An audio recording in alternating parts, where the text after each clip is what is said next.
What would you do if you found a tiny, helpless puppy on the side of the road, shivering and alone, barely able to move, its small body trembling against the cold? It's a situation many of us have encountered in some form, coming across an animal in distress, wanting nothing more than to help. For one man, that's exactly how his day began. He saw the little creature, and without a second thought, he rushed to pick it up, believing he was saving a life. But what happened next? What the vet discovered when the puppy was brought in? Well, that's something no one could have predicted. In today's video, you're about to hear the full story. It's one that will have you questioning everything you thought you knew about animals and the unexpected turns life can take. What the vet uncovered, you won't believe it. Trust me, you won't be able to look away. Before we get started, don't forget to hit that like button and subscribe to the channel. Your support means the world to us, and we've got a lot more stories just like this one coming your way. Now, let's jump into this unbelievable journey. Keep watching, because what you're about to hear might just leave you speechless. It was a cold and rainy afternoon when John, a local mechanic, was driving home from work. The kind of day where the sky was overcast, and the roads slick with rain. As he drove down a quiet stretch of road, something caught his eye, a small, trembling puppy lying motionless by the curb. The sight hit him hard. The poor creature was so tiny, barely able to move. John slammed on the brakes and pulled over immediately. Without thinking, he rushed out of his car and scooped up the puppy. It was soaked, shivering uncontrollably, and there wasn't a soul in sight. He couldn't leave it there. It needed help, and fast. John held the puppy close as he climbed back into the car, his heart racing. The journey to the nearest vet wasn't long, but with the puppy in his lap, every second felt stretched out. What could have happened to this poor animal? How had it ended up alone, lying there in the rain? Was it injured, or just lost? As soon as they arrived at the clinic, John rushed inside, the puppy still curled up in his arms. The vet, Dr. Anderson, took one look and his face tightened. "It's not just a stray," he said, looking at the puppy with concern. "There's something unusual about this one." John felt a jolt of confusion. What could be unusual about a puppy? Was it sick? What did the vet mean by unusual? Dr. Anderson began his examination, his brow furrowed with suspicion. The room fell silent as the vet carefully handled the little animal. John stood by, his anxiety growing. What was going on? Was something wrong with the puppy? Why was the vet acting so serious? A few moments later, Dr. Anderson looked up. "I think we need to have a talk. This is strange." John felt his stomach tighten. "What is it? What's wrong with it?" The vet took a deep breath. "This puppy, it's not what it appears to be." John blinked. "What do you mean? It looks like a regular puppy." The vet hesitated, his eyes lingering on the puppy in John's arms. "That's the thing. It's not. This dog has physical traits that don't belong to a typical puppy. Its growth is unusual, and I'm not sure how to explain it yet. There's something different about it, something I haven't seen before." John's heart raced. "Are you saying it's not a regular dog?" Dr. Anderson paused before speaking again. "I'm not sure, but something's definitely off. We need to run some tests. I'll be upfront with you, John. This may take some time." John's head was spinning. He looked down at the puppy, still nestled in his arms. It seemed so fragile, so vulnerable. But now, it also seemed so much more mysterious than when he'd first picked it up from the road. Something about the puppy's gaze made John uneasy, almost as if it knew more than it should. What had he stumbled upon? Was there more to this rescue than he realized? As Dr. Anderson began preparing for the tests, John couldn't shake the feeling that the answers he was looking for weren't so simple. He'd saved a puppy, but was it really just a puppy? Or was this just the beginning of something far bigger? John's heart was racing. The puppy, though clearly malnourished and scared, seemed alive enough to save. Its tiny, fragile body felt weak in his arms, but it was breathing. He had thought, "I've got this. I can help." After all, it was just another rescue, wasn't it? He'd been through this before, helping animals that were in need, returning them to health. But this was different. He couldn't shake the feeling that something wasn't right. When they arrived at the clinic, the normal bustle of the office was absent. Dr. Anderson wasn't there, and the air felt unusually heavy. Instead, Dr. Carter, a younger vet with a calm demeanor, greeted him. As she looked down at the puppy in his arms, her smile faltered, and for a split second, John thought he saw a flicker of hesitation in her eyes.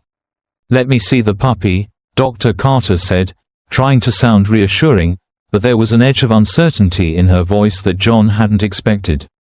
He gently placed the puppy on the table. It let out a soft whimper as Dr. Carter leaned in to examine it, but she wasn't quick about it. She moved slowly, carefully, and for reasons John couldn't explain, it made him uneasy. He stood there, watching her fingers trace the tiny body, every moment dragging on longer than he wanted. After a few minutes, Dr. Carter didn't speak, just continued to inspect the puppy from every angle.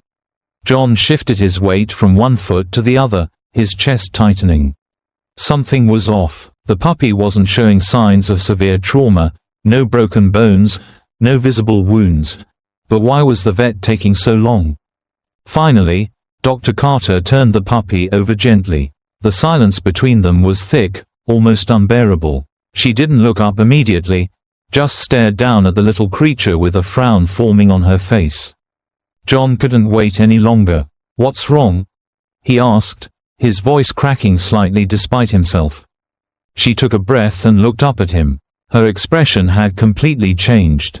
No longer calm or reassuring. Now, it was tense, almost worried. "This isn't what you think," she said quietly, her words heavy with meaning. John froze. His stomach clenched. "Not what I think." What did that mean? He had been expecting a simple diagnosis, maybe some fluid therapy, a bit of care to get the puppy back on track. But Dr. Carter's face was pale, her eyes reflecting something far more troubling.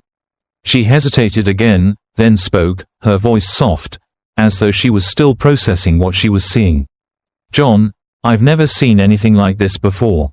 The physical traits of this dog, they don't match anything I've worked with. It's not just a puppy." John felt a rush of confusion. "What do you mean? It's a dog, right?" He laughed, though it felt forced.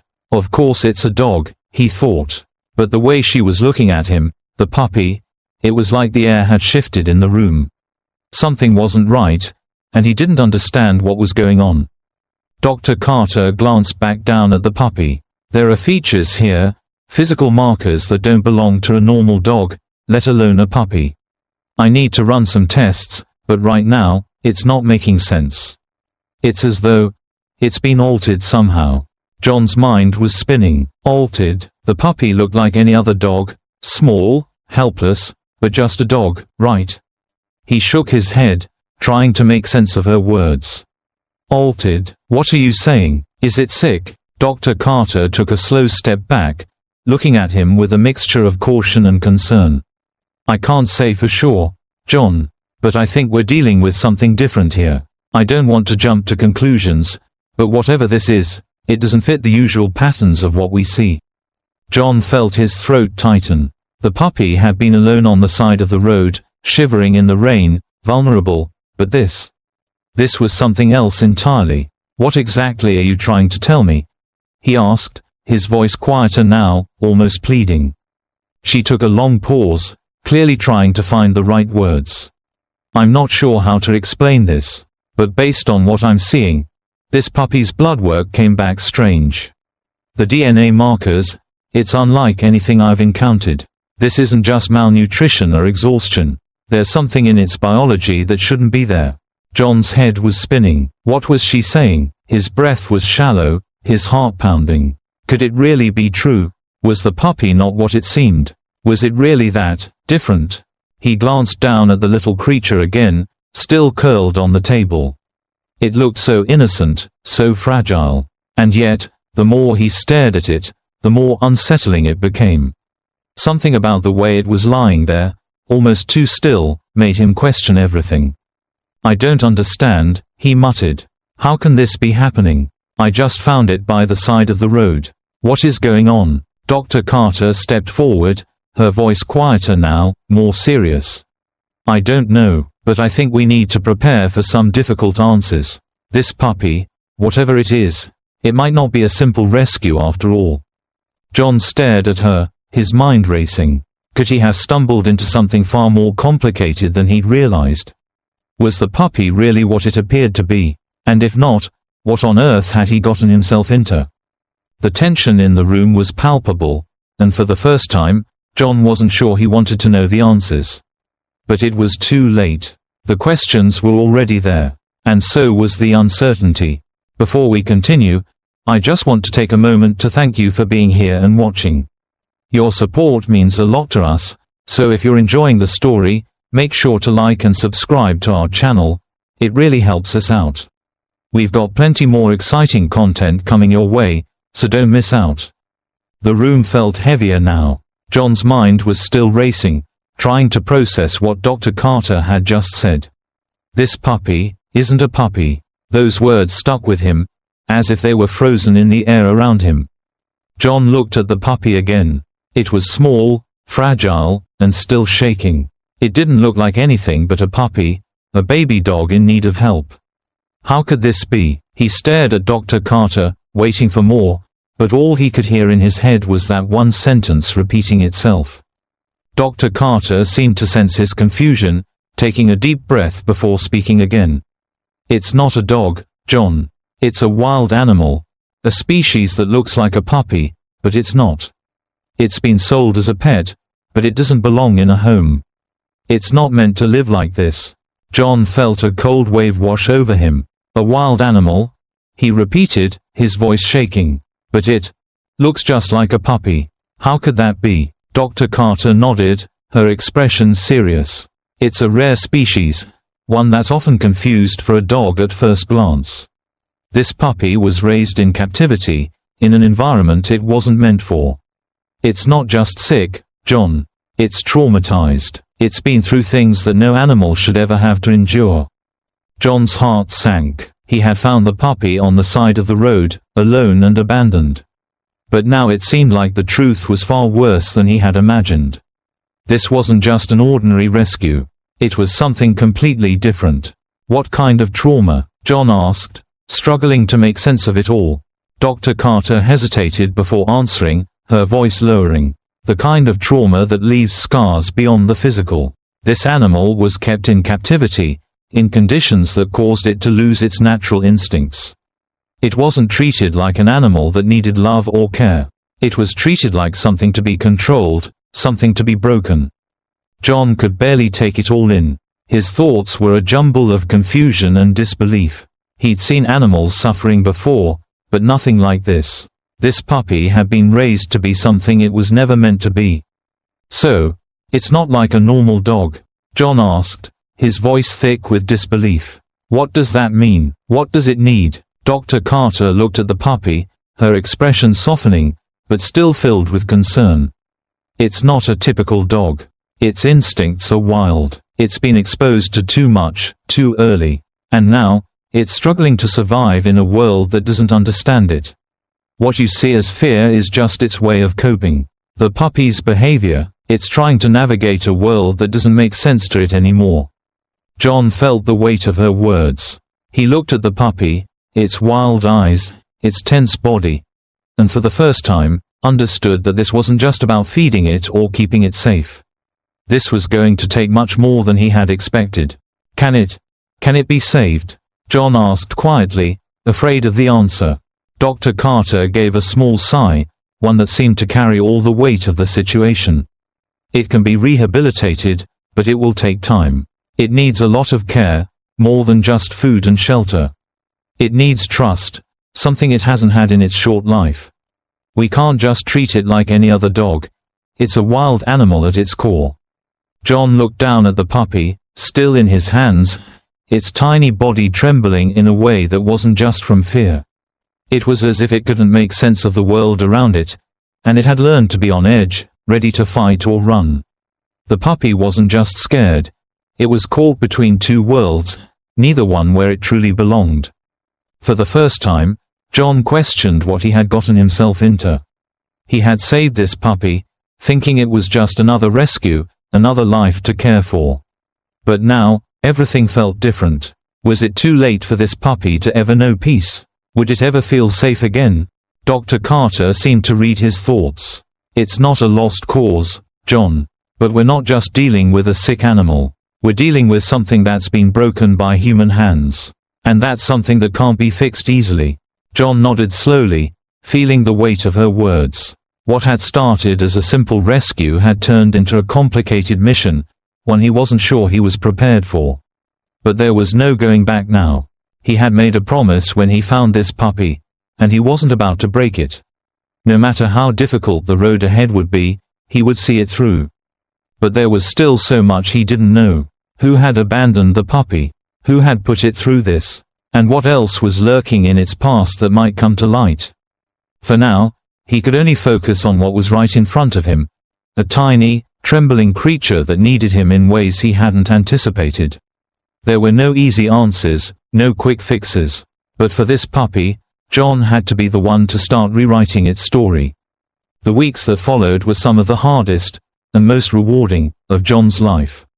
He had thought he was just helping a puppy, but now he was learning more than he had ever expected about healing, patience, and the deep complexities of an animal's past. Every morning, he would show up at the clinic, not knowing what to expect, but driven by a sense of responsibility that had grown with each passing day. Dr. Carter and her team worked tirelessly, doing everything they could to stabilize the puppy's physical condition. But the real challenge was much more delicate. While the puppy's body started to show signs of recovery, its heart and mind remained fractured. It wasn't just about feeding it or providing shelter. This was about reintroducing the puppy to trust, teaching it that not all humans were the cause of its trauma. It was about showing the puppy that the world wasn't filled with fear, that there could be safety in the hands of someone who cared. John learned quickly that the puppy wasn't like any animal he had dealt with before. It didn't respond to simple gestures of affection. It recoiled when he tried to pet it, growling in defense. It wasn't just scared, it was terrified. It had learned to expect harm, not kindness. Yet, John refused to give up. Every day, he'd sit quietly by its side, speaking softly, never forcing his presence. Slowly, those tense muscles began to loosen. And with time, the puppy started to look at him differently, curiously, cautiously, but with a spark of something deeper. John's heart began to soften with every small victory. The first time the puppy allowed him to pet it, just a brief touch on the back of its head, felt like a huge breakthrough. But it was moments like this that reminded John how long the road ahead still was. He wasn't just caring for a pet, he was nurturing a soul that had been broken, trying to heal the unseen scars of an animal who had never been allowed to be a puppy in the first place. John soon realized that the transformation wasn't just happening in the puppy. It was happening in him, too. He had started this journey thinking he was just rescuing a puppy from a roadside, but now, he was fully immersed in the process of rebuilding something much more fragile. The experience had taught him a deep understanding of what it meant to truly care for something, not as an obligation or a task, but as a relationship built on trust and mutual growth. He couldn't just fix the puppy. He had to help it. Weeks turned into months, and the puppy, now fully recovered physically, was slowly becoming a different animal. It was no longer the same frightened creature that had cowered under John's touch. There were still moments of hesitation, moments when the puppy would pull away, but they were fewer and fewer. There was progress, real progress. The puppy would come to him now, sit near him, and on rare occasions, even nuzzle against his leg. And then, one quiet evening, after months of effort, the puppy did something that John hadn't thought possible. As he sat on the couch, the puppy walked over to him, its movements still cautious but deliberate. It looked up at him, its eyes soft and trusting, and then, it leaned into his side, pressing its head against his arm, as if seeking comfort. John's heart swelled. In that simple moment, everything he had worked for, everything he had sacrificed, was finally worth it. The puppy wasn't just surviving anymore, it was living. It was learning how to love, how to trust, and most importantly, it was learning how to be free from its past. The change didn't happen overnight, and it wasn't easy. There were still times when the puppy would become anxious or defensive, and John would have to remind himself that this was a journey, not a destination. But with every passing day, it became clearer. They had both rescued each other. John often found himself reflecting on the journey, how he had started out just wanting to save a little puppy, only to find that what he had truly rescued was a wild spirit, one that needed more than food and shelter. It needed healing, it needed time, it needed patience. Looking at the puppy now, with its wild eyes softening and its behavior calming, John couldn't help but feel grateful for the unexpected way in which his life had changed. The quiet, abandoned puppy he had found that rainy afternoon had become his companion. It wasn't just about the puppy learning to trust again.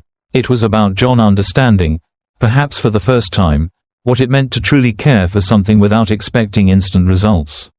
And as for the puppy, it wasn't just an animal recovering from a difficult past. It was a reminder to John that no life is ever as simple as it seems. Every creature, every person, carries stories that can't be seen at first glance. Healing takes time, but the reward, when it comes, makes every struggle worth it. John knew there were still challenges ahead, but in this quiet moment, with the puppy at his side, he realized that the toughest part was already behind them. They had both found something they had been searching for, in the most unexpected of ways. When John first found that puppy, he never imagined it would lead him down a path of real change. At first, it seemed simple enough, he was just helping a puppy. But as he got deeper into this journey, he realized something. Rescuing an animal isn't just about food and shelter. It's about truly understanding what they've been through, how the past shapes the way they behave, and most importantly, what they need to heal. When John started working with that puppy, he thought he was saving it from its painful past. But it didn't take long before he realized that the puppy wasn't the only one who needed help. In the quiet moments, when he'd just sit with the puppy, John began to understand that true compassion means not just offering help, but learning to be patient with the process. It's about seeing the animal for what it really is, broken, yes, but full of potential to heal. That's what made this bond so special. It wasn't always easy. The puppy wasn't some simple case of rescue. It had been through things that John could never have imagined. And sometimes, the puppy's fears would show up in ways that were hard for John to understand. The first time he tried to pet it and the puppy recoiled in fear, it stung. But that moment also gave him something important. A reminder that this journey was going to be slow, and sometimes, you just have to go at the animal's pace. What John learned, slowly and surely, was that rescue isn't a quick fix. It's not about saving someone and calling it done. It's about building trust, and trust takes time. It's about creating an environment where the animal can feel safe enough to let its guard down, bit by bit. And in return, John found himself changing too. He had come into this thinking he was the one doing the saving, but as the days went by, it became clear, the puppy was saving him in its own way. It was teaching him lessons about patience, love, and what it truly means to care for another living being. That's the real power of stories like this. Sometimes, the animals we think we're rescuing end up teaching us more than we could ever expect. John thought he was giving this puppy a new life, but in the process, the puppy gave him something even more valuable, a new perspective on what it means to care. It's a reminder that real compassion is never just about throwing food or shelter at a problem. It's about creating a space where healing can truly happen, where the wounds we can't see can be tended to, where both the animal and the person involved can learn to trust again.